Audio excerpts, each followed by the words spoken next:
TCP to do that. There are other management protocols that are available in those things. So the IP network services, the first topic that we have here. The services, the common ones, we just get all of these opened up here. Kind of what we had earlier, FTP and TFTP, File Transfer Protocol and Trivial File Transfer Protocol. One uses TCP, the other uses UDP. FTP, lots of capability, although it is insecure. TFTP, not a whole lot of capability, and it's insecure also, but it's usually not going to go very far when we do that. DHCP, the Dynamic Host Configuration Protocol, will configure a router as a DHCP server so that it can give out addresses. Network address translation, so we can use those private addresses that we talked about when we did IPv4. Network time protocol, so that everything on the network has a consistent time, the same time. It's not necessary that it have the correct time, although it helps a lot if they have the correct time, but we need to have a consistent time so that if we have a situation that we have cascading events that might happen with these things, then we don't have to, or we can relate what happened first, did one cause the other. Those sorts of things are going to be available to us when we do that. So we have that, and then network management, DNS, the lookup process. Are we able to do DNS lookups for our systems? So the file transfer protocol, long-time Internet Core Protocol. It's one of the originals. It's been around a long time. And its problem is that it uses 2 ports. What happens in the FTP process is that it switches ports. And that doesn't work very well if we're going through a firewall. So we have port 20 and 21. 20 we do a connection with, we authenticate username and password, and then we switch to port 21. And the other guy tries to connect back to us. And typically firewall is not going to allow that, because we're going to use firewalls that keep track of our connections, said, hey, you didn't originate that connection, so it ain't going to happen. To do those things. We're going to have a method to do that, going to be passive FTP to do those things. So when we do that, and let me get my Wireshark going here. I think I got some FTP in one of these here somewhere. We can kind of look at what goes on, and then talk about FTP is and these actually go into what's called passive mode, FTP. So we have a request. One of the things that's going to show up here is user anonymous, and I use the user anonymous just because I could. Actually, I think that this site that I went to had an anonymous user. Please specify the password in an anonymous. The password here, clear text. The password for anonymous is typically, and it doesn't really matter what it is, anonymous means that we don't have any sort of protection for the system here. So the password here, pass is Chrome, or is chrome@example.com. It doesn't really matter what it is. It's looking for a format. It asks you actually what your email address is. So it doesn't really matter. You can put something in. We get a login successful. And then we get the PWD. We can move around in the FTP system. We can change directories. We can copy directories. We can get and put are 2 of the commands that would be used for these things. Switch into binary mode. So we go around directory successfully changed. And here we're going into passive mode.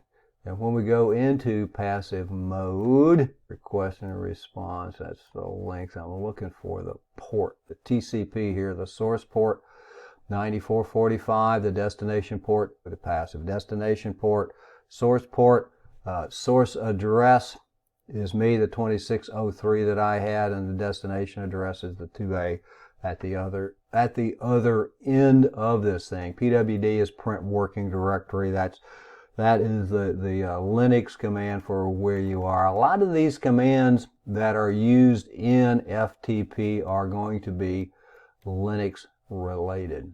So what you can see and what I'm trying to show by looking at this is a lot of this is going to be visible to somebody. It's not got any security associated with it when we do these things. This is a request, and I downloaded a file, and then they zipped it up. I downloaded a zip file, and here again is extended EPSV is extended passive mode. Keep that in mind. Entering extended passive mode, we asked for it. And I asked for it, and then the other end, put its server into passive mode. What we do, and then a goodbye when we're done with this thing. I logged on again just so you can see all of this other stuff again. Actually, I probably logged on because I didn't realize that I'd done everything that I needed to with that. So a long time internet protocol. Primary file transfer protocol for a lot of years. We're really not using it a whole lot anymore. We may, probably we're going to be using SFTP, the secure FTP, or FTPS, two different protocols, two different encryption protocols that are used, but we're going to use a secure protocol to do the transfers. It uses a client-server model for the transfer, and that's where hopefully you can see that in here, or at least kind of sort of see that in here. Say, please specify the password. The other guy, I connect to it, request user anonymous. I connect to this guy, and it says that he has an anonymous user FTP. Didn't mean to do that. FTP, and then it gets a response. The user here is anonymous, or actually I put in the user anonymous. And then it comes back and says, hey, put in your password. And the password can be basically anything for most of these. It needs to be in the process, the format, the correct format, a username, an email address to do those things. So it does use a client-server model, uses TCP as the transport protocol, error-free, and we saw the TCP port numbers in the Wireshark. Error-free delivery. TCP gives us that. TCP, connection-oriented, numbers everything, allows us to do the error-free. 2 ports, it uses ports 20 and 21, which is also depends on the FTP mode, but 20 and 21 are the ones that we're going to use with this way. We do the TCP, the three-way handshake, in order to establish connectivity to the device that we're going to do. Let me get up here, get him marked. So we're going to connect to the device, unless I don't know that I go back as far as the three-way handshake here. Actually, since I only have FTP, I guess we could go in here and take this off and just do TCP. So keep alive, ACK, TP. Yeah, we're just getting the ACK, the response. I didn't. Here we have a fin ACK. We've talked about this a little bit earlier. A fin and an ACK and a fin and an ACK. This is the way that we're going to close out a system here. I have the SYN ACK. Here we go, the SYN to port 21, the SYN ACK, and then the ACK. After that, user anonymous, we're still going to 21 to do these things, response that goes on and on and on, the password, to get configured on this thing. This one never, and I'll say never actually, I don't think, gets shifted to port 20. Everything stays on port 21 because remember, we're trying to stay in passive mode. We're trying to not do in this situation the shift of ports. And as we keep going on down here, looking the destination, the TCP, internet, TCP here, yeah, we're still 9473 and we're 21 when we do these things. So we're doing, as I could not get the file, switch into binary mode, sending information back and forth because we did a passive mode, which says, hey, don't do this thing. What typically happens, or in a standard or regional FTP connection, we did the port 21 connect, then we're going to switch to port 20. So what would happen is this guy would try to come back to us, port 20, back to some port. We don't know what it is. What we're going to do is use this process called passive mode, and you saw EPSV, the extended passive, was the request for me that server go into passive mode. Passive mode is the thing that's going to allow for the connectivity. What it does is sends us back a message on port 21 that says, hey, connect to me on port maybe 8000 or whatever port number that it opens up for me to connect to. So instead of the FTP server responding, FTP authentication, and the commands going back and forth, it tells me where to connect to it, and then I can go through the firewall because it opens a connection through the firewall. Typically firewalls, everything from inside out is allowed, nothing from outside in is going to be allowed for these things. I probably got a little ahead of myself. The command port listens for the server and initiates the connection. We have authentication, and then the data port is going to be used for the file transfer. This allows the client to navigate around the server. We can change that, navigate directories, list the directory, change to a new one. I think we saw those in the Wireshark. It says, hey, I sent you the directory listing. The directory listing actually did show up on the screen when I did that. We can add and remove directories. The make directories or remove directories. List the files. Transfer the files. At the command line, we're going to use the get and put command in order to do those. Maybe a command line or a client such as FileZilla, and I don't know if you've used FileZilla or not. The place I was trying to get to, but FileZilla is just a handy little configuration that we can use. We could go in here and connect to a site here. Well, maybe I do. It says verifying the certificate. We said that this is an insecure protocol, and it is, but typically they're not going to allow you to be insecure anymore. They're going to force us into a situation that we're going to accept the certificate. So it's offering me, the site is offering me a certificate in order to have a secure connection over FileZilla. Trust me, I have tried to, and it actually may not. So it says it couldn't. I think I had the wrong password. It actually got to the other end. There are other clients that will do this, and let me start one that actually will work here. This is the Windows Secure Copy. So we can have FTPS, SFTP, and in this one, we're going to connect to the same place that I was trying to get to on the other one. This one actually will bring up the directory structures. I can move around at the remote location with the directory structures. I can move around at the local one. The one on the left are the files on my local machine. The ones on the right at the remote location. If I want to do something, I just right click and upload it. If I want to delete something over here, right click it and delete it. I'm not going to make any changes on these things. We'll do the properties, we can rename, do all of the things that we talked about. You can see the rename here. We've got delete, open, property, custom file names. I could go down here. I can do a new file or a new directory. I can create things just like we talked about. Instead of doing it at the command line using the Linux commands, however, I can do it here using this particular, and this was again SCP Secure Copy, to be able to securely transfer information from one location to the other. We've got encryption. So maybe a command line or a client like a FileZilla. All of the clients work basically the same way.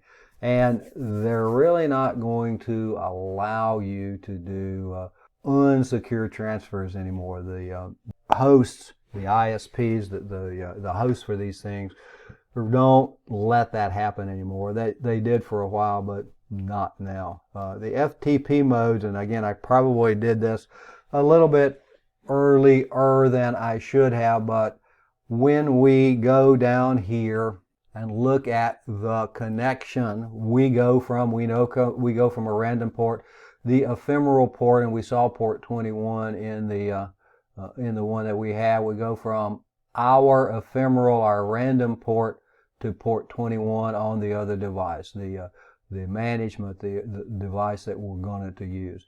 What then happens is FTP switches ports. It goes from 21 to 20. 20 is going to be the data port.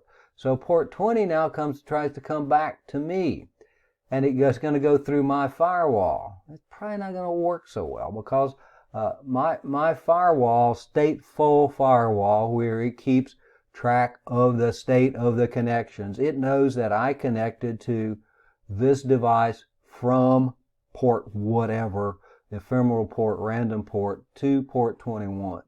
Port 20 comes back and tries to connect to me, and it doesn't have a socket. It doesn't have a connection point. Random port 2 doesn't exist. It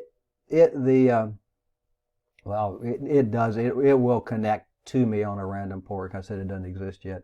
It will as soon as that connection takes place. It'll be a random port, but 21. But if I have this firewall here, which doesn't let the connection back through, doesn't work so well. Inside the enterprise, probably not going to be an issue because you're probably not going to be running, you may be running, but you're probably not going to be running firewalls. Maybe running the host firewall. That would cause an issue with it. And whether you do or don't in the enterprise is kind of, I always say, a personal decision. There are upsides and downsides. Different discussion here, but we're getting firewalls a little early, but different concepts, I guess, or ideas about that. One of them is, hey, I've got an enterprise firewall, going to keep everything out. The other is, if something gets loose inside my network, and it may, then if I have the host firewalls configured or enabled, it's going to protect those devices. So we have the kind of different options for this. The server connects from port 20 to the client's port, or it attempts to do that. And again, works well in the enterprise network. Most firewalls won't allow the outside connection initiation. And that's why we got the firewall, so that anybody else cannot initiate a connection from outside to inside of our network. So what we're going to do is use passive mode. And what passive mode does is we go through the initially the same. We got our random port, and we go to port 21, our administrative port. Now this guy uses a random port here. What it does is sends us a message back on the administrative port and says, contact me on passive mode, contact me on port whatever. So I now initiate the connection through the random port that the FTP server has opened up. And down here, FTP port 192, FTP passive FTP, it sends me the port down here, and then I connect to it, TCP send for FTP data connection. My port here is 49160, my ephemeral port, and over here the 49, the port that I'm connecting to the FTP server on. Passive will allow you connectivity through a firewall when we do this. The server replies indicating which port it will open for the data transfer. The client connects from another random port to the port to the server's random port, the port that it specifies, and then the data transfers can after that. FTP over secure socket layer, FTP over SSL, FTPS, still uses the FTP commands, encrypts both the control and the data connections, and it uses the 2048-bit encryption, the TLS system to do these things, runs on ports, the implicit port FTPS 990, the explicit port FTPS is port 21. Let me go back to this secure copy client here. Maybe see a little bit of what goes in with this. I'm just going to go to a new one. We have SFTP here, port 22. We have FTP port 21. And we have secure copy here goes to port 22 when we go from one of these. Secure SFTP, we didn't want it. Maybe it was. Guess we'll get back. Anyhow, we can have the different protocols that are available to do that, to do the encryption. Maybe it will if I do it right. Let me try back here again. You're going to have a lot of FTP. Yeah, this is what I missed. FTP. What kind of encryption are we going to use? The TLS SSL port 990. The TLS explicit encryption, we're still using port 21. And then the SSL secure socket layer, we're still using port 21. So if we use the transport layer security here, FTPS, it will automatically configure it on port 990, and that's actually what this one is using here with FTP, with the TLS, transport layer security, secure socket layer, implicit encryption port that we're going to use. The explicit is still going to use port 21. SFTP, Secure File Transfer Protocol. 1990s uses SSH secure shell to secure the connection. And I guess that, part of the how am I going to remember all of this stuff is that the SFTP starts with an S, just like secure shell starts. The packet, it's a packet-based instead of a text-based encryption. Deletes the file.txt, and this is the hex for the delete command. Going to send less data. It's going to be a faster file transfer. No separate data port is opened, and that's, I think, what we were seeing with the one that I showed in Wireshark, and that's where we're going to go with it. It didn't open a separate data port. We didn't have any of the port changing that goes on, so we didn't have any of those complications. Preserves the formatting, the date and the time. It's not available in TFTP. It's a smaller but more useful role. What I want to try to do, and the last time I tried to do this, it didn't work, but I think because I did it as the administrator, is start a little FTP server here, a TFTP server here. This is TFTPD64. It may be in the share. You can get it. It's free. What it does, it says the interfaces that we've got. What I want to do is demonstrate what we're doing. There's nothing really complex about this, except that I have to start it, and then I have to have a folder for it to save things. And I can browse here. I can change the folder if I want to do that. So we can specify where we want these things to be. A piece of software that's started on my device. I'm now going to go and log in over here. I'm going to bring the router over here. What we're going to do is save a configuration file. It's not going to go to full screen for whatever reason. That's okay right now. So this is the command prompt that we're at. The address that TFTP server is on is 192.168.1.27, and it is successful. The reason I got all 5 of them is I had pinged it earlier because I was having some issues getting the virtual NIC connected to the physical NIC here. The cloud does this, so I can connect GNS3 to my actual network, get an IP address, and one of the other things, show, I don't know if we did this already or not, show IP interface brief. This one interface has a DHCP. I'm just using a DHCP IP address for it, so I don't have to worry about the statics on it. And the way you configure an interface for DHCP is, and tell it that you want a DHCP address. So here we go. It's almost hidden. Interface fast Ethernet 00 IP address DHCP. That we now have a DHCP address on this thing. It's got some other configurations on it, but anyhow, what I want to do is to copy my, let's say my running config to TFTP, to the TFTP server. The address 192.168.1.27, and I did the ping to be sure that I can connect to it. That's always a good thing to do. The destination file name, let's call it June config, just so we can see what it looks like. A couple of other things over there. So we get, real quick, we get the ...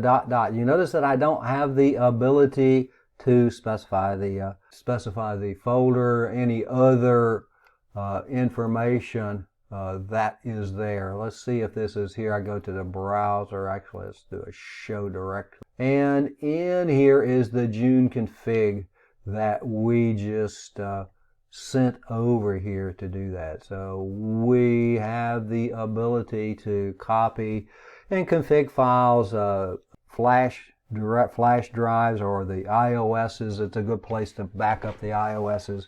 And if you've ever done things like in the new machines that you buy a computer and it's got the restore folder in it that will restore everything back to the original if you have a Windows problem.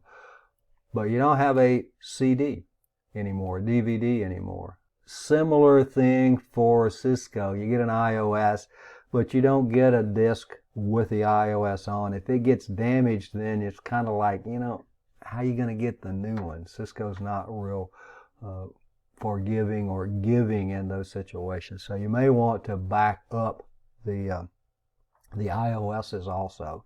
And you can do that using the TFTP server. It uses UDP port 69, so FTPs, TCP ports 20, 21, 21, and 20. Whichever order. I guess we could say 21 and 20 because it uses 21 first to get us connected, and then 20 for the data transfer, shifts to 20. Uses UDP port 69. Trivial, small number of features. We don't have the PWD, all the command line commands that we would have in FTP. We don't have the really clever client like a secure copy or the Mozilla or the other things that can be used to connect them, the FileZillas of the world, to be able to connect us together from one for those things. We just have the command line. It can get and put files, switch router, firewall configuration files, the startup configs. You can copy the running configs, the startup configs. When we copy the config files, if we copy to something that's on disk, startup config file, it's going to replace the entire file. If we copy like from the TFTP server to the running configuration file, it will append all of the information. In other words, it'll add stuff to it. It won't replace the entire file. If we copy from the TFTP server to NVRAM, the non-volatile RAM, where we would store the startup config file, it will replace the entire file with those things. So we can get and put the files, we can copy them from the switch, the router, the firewall, the configs. You say, hey, that's not a big deal. And it's not a big deal if we got, just a few IP addresses and we can go back and put them in 4 or 5 minutes. But you get a config file, it's got 300, 400, 500 lines of configuration in it. You really want to have those. We had, in the 19-20 years that I was at ECPI, we had a router fail one time, which is pretty good history for Cisco, I think, all over that amount of time. We got upgraded occasionally, but an actual failure, next morning, before 10 o'clock delivery FedEx, it was there. So what do we do now? We had a TFTP server. We had the files saved. So now all we got to do is put the new device in place, put it in the rack, start it up, put an IP address on an interface so I can connect to it, and copy the configuration files because the commands are the same. The modules were the same. So just copy the config file into the router. You do have to go in and give the no shut command on the interfaces. But that was the only other thing we had to do other than copy the config files up, and now we're in business to go on for these things. No authentication with it. Devices receive configurations from the TFTP server. We can actually configure the boot up process using the configuration register in order to say that go get your iOS from a TFTP server. Go get your configuration file from a TFTP server. We don't really have to put those onto, we don't have to store them on the devices themselves. We typically do, but we can use a TFTP server. IP phones generally are going to get their configurations from one of the other areas. Could be a TFTP server, and we're going to use the management protocol. CDP is what's used in order to get the configuration files for the IP phones. NVRAM or TFTP, any existing file is replaced. What I was saying earlier, if we copy it to someplace that the file's stored, it's going to replace the entire file. In RAM, the new file is appended to the existing file, which means that it's going to add all of the new information to it. Cisco IP, get the NVRAM configs via the TFTP, what we just did, and get TFTP information from DHCP. We can get the TFTP. We'll do DHCP. We'll look at some of the configuration information that is available in those when we get there. So the summary for these things, TFTP, Trivial File Transfer Protocol, UDP, port 69, it's not encrypted. FTP, File Transfer Protocol, it's not encrypted. It used ports 21 and 20. Secure Copy was encrypted, and the SCP that we saw used port 990 for those. There are a couple of labs here, but this is one that I want to save until we get through with doing DHCP, and then we can have a consolidated group of labs. DHCP, Dynamic Host Configuration Protocol. What we're going to do is very little to talk about. It's a pretty straightforward protocol. It's a broadcast protocol. It's like, it either works or it doesn't work. The DHCP server is configured correctly and working. We can get there with broadcast, and getting there with broadcast could be an issue because remember that broadcasts don't go past routers. Routers stop broadcast, and that part of the beating ourselves to death about broadcast domain. Where does a broadcast domain exist? And this is obviously broadcast, obviously all for IPv4. IPv6, the stateless auto configuration are probably a good way to go there because of the ability to let the host create its own IP address and tech it to be sure that it's not a duplicate. But anyhow, DHCP, a couple of things are going to happen here. The dynamic host configuration protocol that automates the assignment of the IP address, subnet mask gateways, other parameters, the TFTP server, the time server. A number of items can be configured in the DHCP configuration. The scope list here is a list of IP addresses that will be dynamically issued. There are, in a range of IP addresses, a number of them that we could talk about a couple of different ways, several different ways. We'll say a couple of different ways that we could configure them. First, we can have the dynamic addresses, the assigned ones, the ones that go in the scope. Scope is the IP addresses to give out, to assign. We can have reserved addresses. In this case, reserved addresses that we want a device, a host always gets the same address. It's kind of like reserving a hotel room, I guess, because we reserve this address and it's always going to be there. The other way is the static address, TIC, static address, where we go in and type in the IP address and the gateway or the subnet mask, the default gateway, all the other information that we want as part of that DHCP configuration. In the dynamics, if we have statics, we can do a couple of things. One is we can exclude. We can have excluded addresses from the scope. Excluded addresses from the scope. Or honestly, we can just start scope after the statics. The reserved addresses will be inside the scope. These won't be. And again, the scope is just simply a list of addresses. Is a list of addresses. DDRESSES. We'll look at that here in just a second. I want to do a demo to configure DHCP. So we'll configure DHCP. So scope is a list of IP addresses.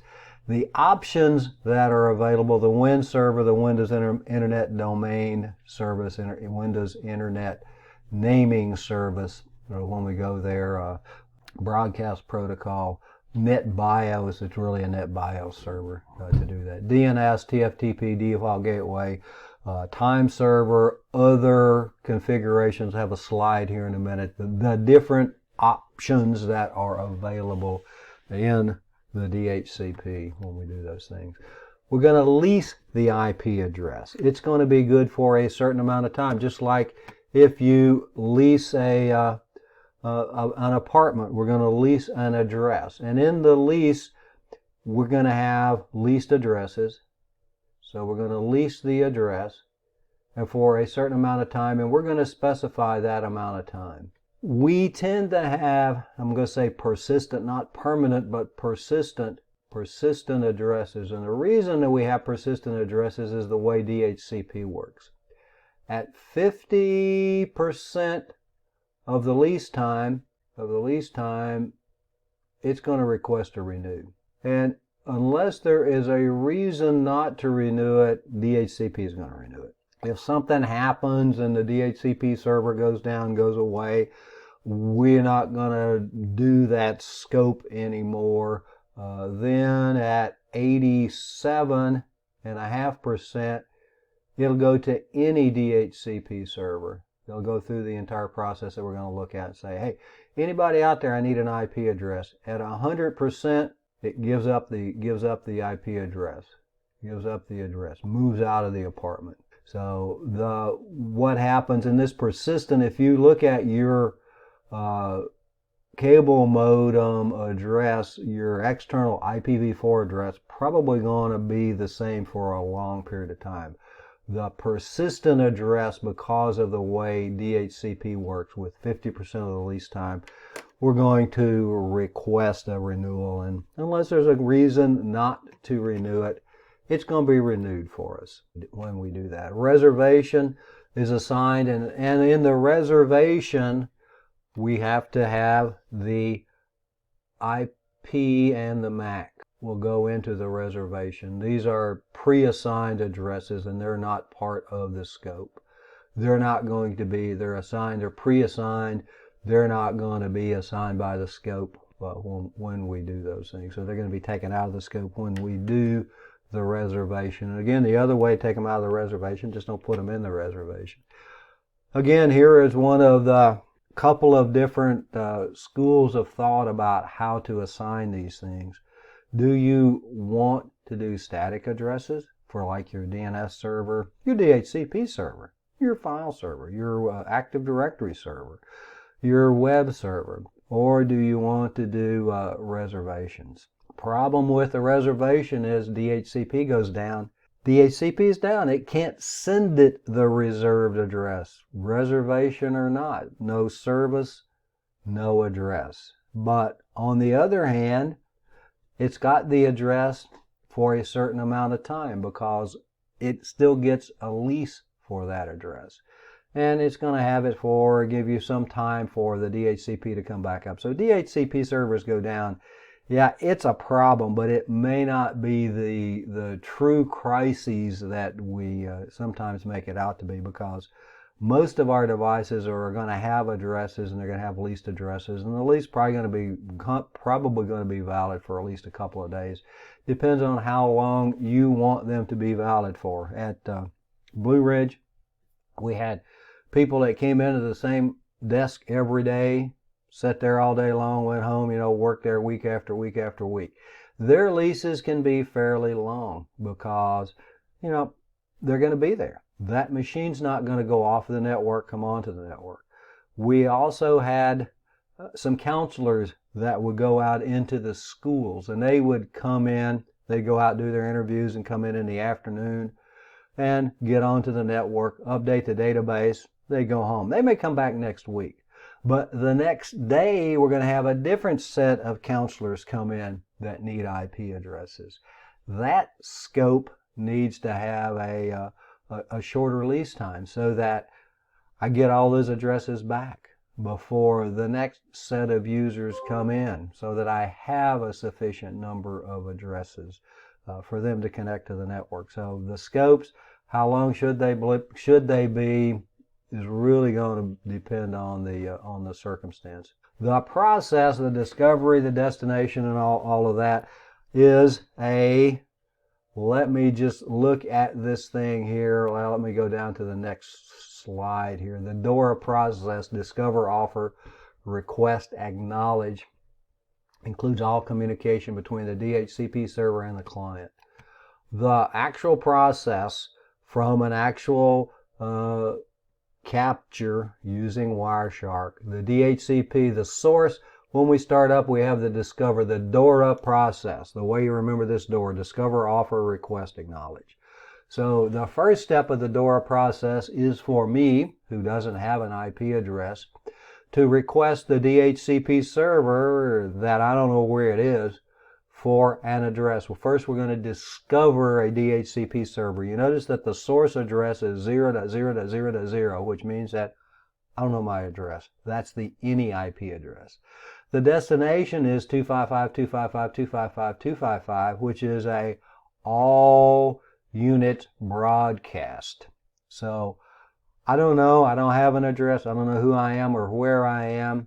And I don't know who you are or where you are. So I send a discover message. And down here, the DHCP discover, boot request, hardware type Ethernet, hardware address. And I do know my MAC address up here when we do this. This is going from a Dell MAC address. And you notice the destination here is going to be the broadcast MAC address for the discover packet.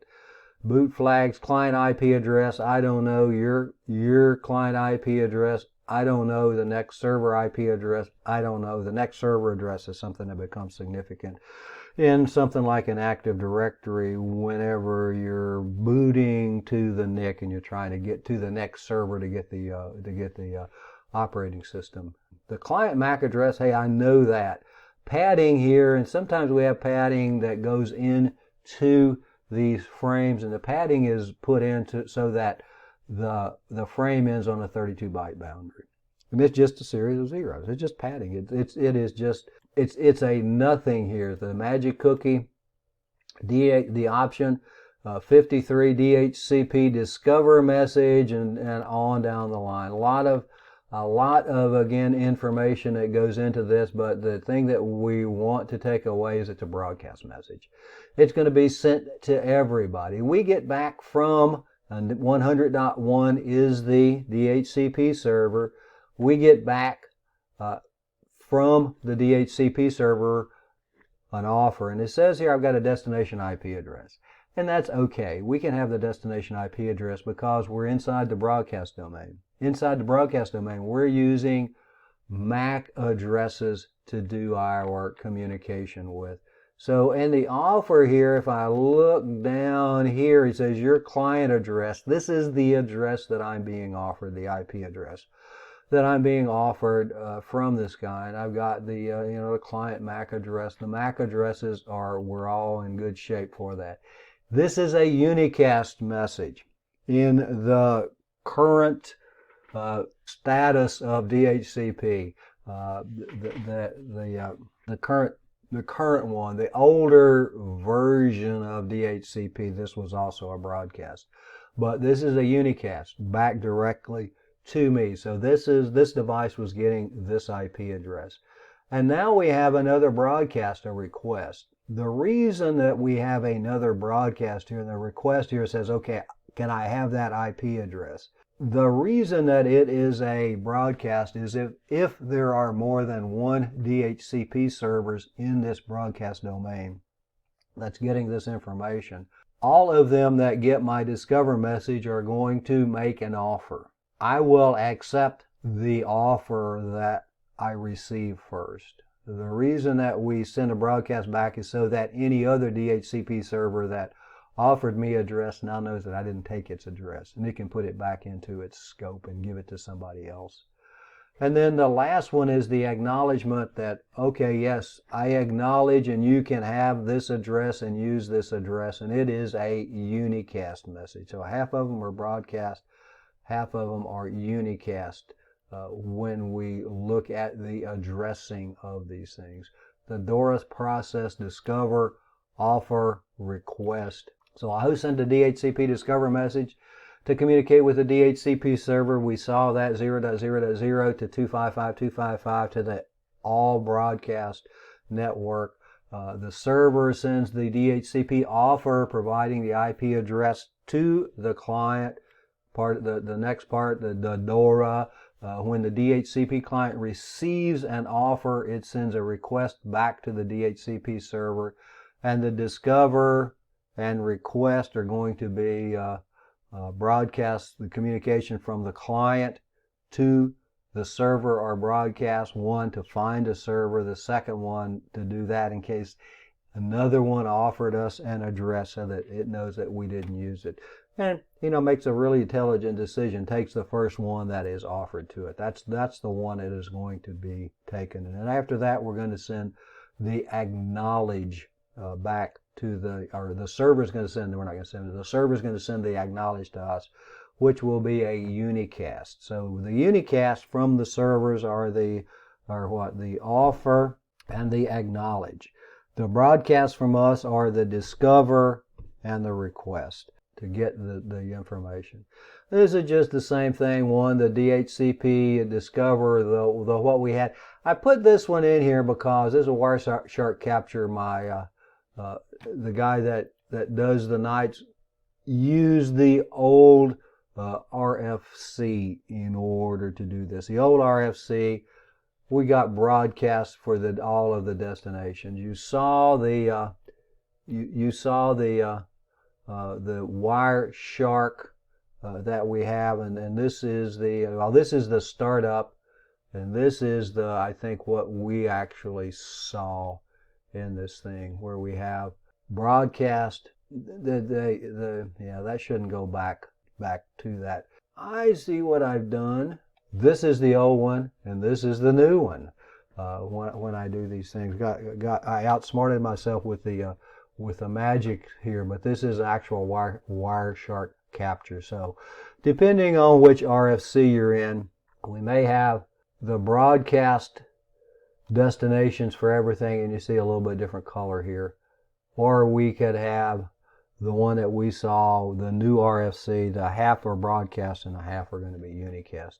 DHCP servers, and I want to talk about these things first, surprise, and then do a demo, and then we got a couple of hours worth of labs. Scope is enabled. The DHCP automatically leases the TCP information, and this is the process we're going to do it. We're going to look at these things, the excluded addresses, the ones that we don't want assigned, and then the pool, the Cisco configuration. I don't think it's quite as easy to do as you would do in a Windows server. You can use a Windows server for your DHCP server. You can use a Linux server for your DHCP server. You can use a router for your DHCP server. So we can do a number of different things that are available. Some of the options that are available, this is out of GNS3 from an older iOS, but if you look at the options in Packet Tracer, you're not going to get a list nearly this long, but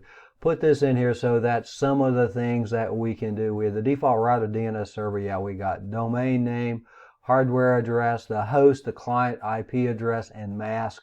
The least time we can change it from the default, whatever it's going to be, the network number, the relay, the function as a DHCP relay, and we will do that. I want to go through the process of how we do the configurations and why we do the configurations.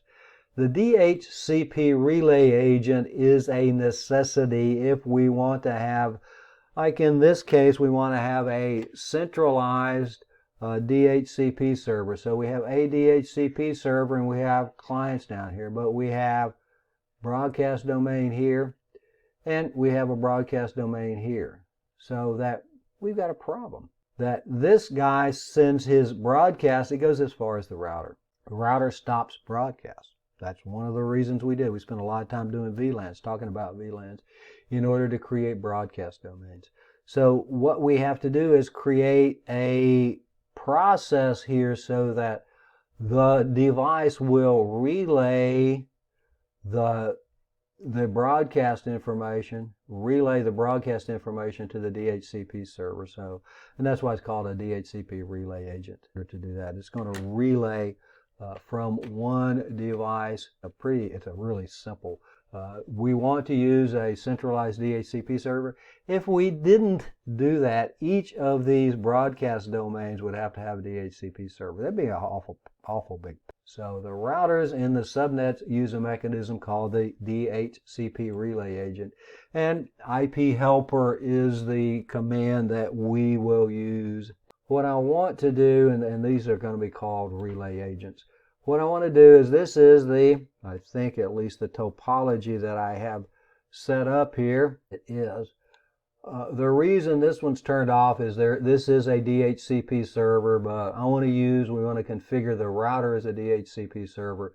What goes on here? This is a DHCP client down here, and if we go into it, be sure that it's not already configured, because sometimes I have these messed up. IP config. I have a 169.254. I have an APIPA IPv4 address. 169.254 with a 255.255 subnet mask and no default gateway. Not routable. I have an FE80, a link local address, because all of the devices, whether IPv6 is configured or not, are going to give themselves a link local address. So internally they'll try to communicate using IPv6, so I don't have that. I've got two networks here, the 3 network and the 2 network. In order to do these configurations, pretty straightforward when we look at them, and I got my notes to be sure that I go through these things that I'm supposed to do. The steps here: first we exclude the address, we assign the network that the addresses are going to come from, the default gateway and the DNS server, and that's about all I can configure in Packet Tracer, and that's all we need to do here. So IP DHCP excluded, and I have the 2 networks, 192.168.3 network and the 192.168.2 network. So I'm going to exclude 192.168.2.1. Or I go back and use the question mark, the help, so that we can see what it is. ABCD, the low address. 192.168.2.1, and let's go to 192.168. We'll go back and do that again, the question mark, the high address, 192.168.2. So we'll exclude 1, 2, 3, 4, 5, 6, 7, 8, 9, 10 addresses. They're going to not be assigned by the DHCP server. I'm going to do the same thing. We're going to have a couple of other things that we have to do for the other network, but let's go ahead and do all of the setup here. that we need to do. So the first thing that we do is say, hey, these addresses don't assign using DHCP. The next thing we want to do is to assign DHCP pool, IP, and in the IP we can look at all the things. We have DHCP. So DHCP here, we can do excluded addresses, we can do pool, or we can do relay. The pool, and we have to name it, and let's call this one local, and this is the only time that I actually ever have used that, but we go into the DHCP config, and I'm going to call this one local. Inside of it, and that's going to be the 2 network, inside of it, look at the help, and some really basic things that we can configure in it. The other ones, and the reason the other slide, those are the options. These are the options that we're going to configure here. Those are the options that were really available for here. So the first thing we need to do is say what network we are, which is a network here, the ABCD, the network number 192.168.2.0, and then the network mask 255.255.255.0. After that, we can use the default router 192.168.2.1. And after that, let's do the DNS server 192.168.2.3. I actually have it running on one of these other devices. After we've done that, if we go back to this guy and see if we can get an address. Let's see if we already got an address. IP config, if I did it right.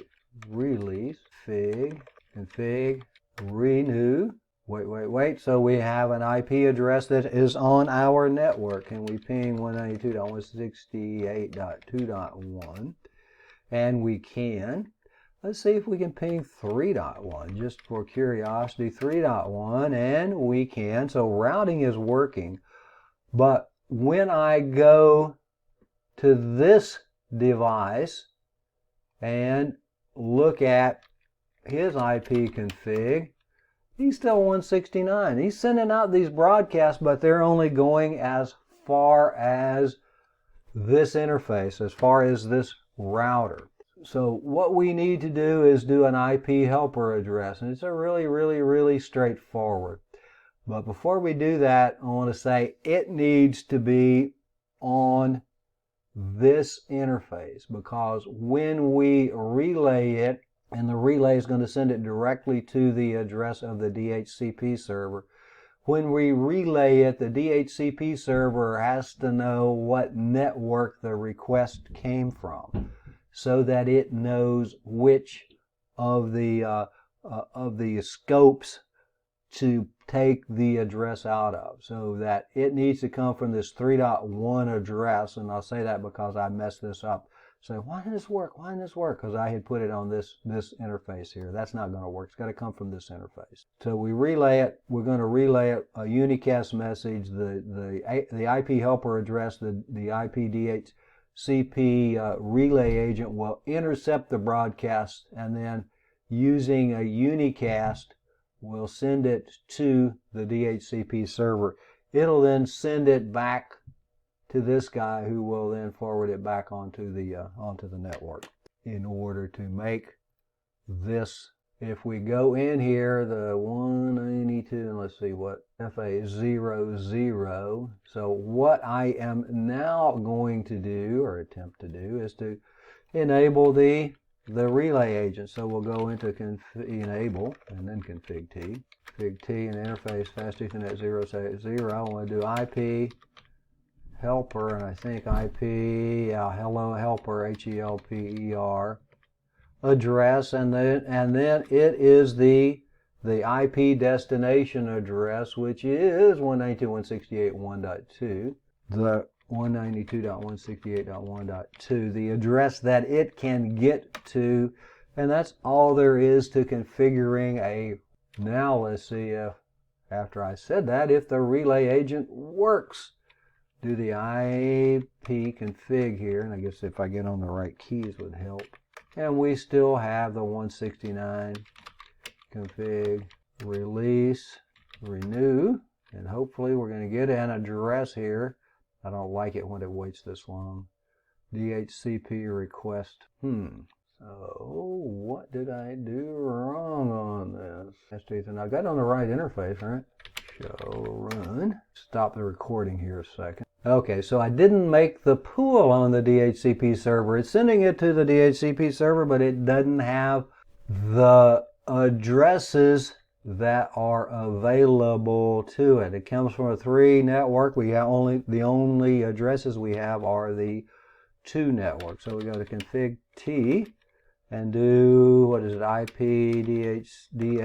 DHCP, and then we can do a pool here, and let's call this one remote, and we'll do the network 192.168.3.0, and let's do the default router 192.168.3.1, and the DNS server, let's do the same one, 192.168.2.3, although we're really not going to use it.